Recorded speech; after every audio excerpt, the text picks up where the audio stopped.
विहाड़ी में तकसीम असनाद व दस्तार फ़जीलत के मुतालिक कारी याकूब फरीदी के मदरसा जामिया मज़हरुल उलूम में सालाना जलसे का इनेकाद हुआ, जिसकी सदारत पीर मोहम्मद इसाक सजादा नशीन दरबार बाबा ताजदीन ने की।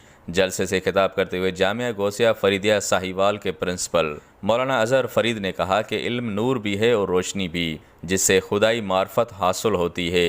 इसलिए तमाम मुसलमानों को दीनी और दुनियावी तालीमात के हुसूल पर तवज्जह देनी चाहिए। नाम और मजहबी स्कॉलर अल्लामा मोहम्मद अली नजब शाह ने सीरत अहल बैत पर रोशनी डाली और कहा कि अहल बैत अतहार ने दीन इस्लाम की सरबुलंदी के लिए बेशुमार कुर्बानियाँ दीं।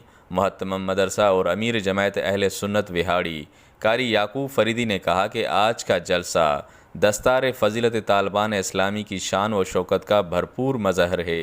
तमाम अहबाब को अपने बच्चों को दीनी उलूम से मज़ीन करना चाहिए। इस मौके पर हिफ़ाज़ कराम की दस्तार बंदी की गई और उनमें इसनाद तकसीम की गईं। Athar Ishaq Sindhu, global news, Vehari.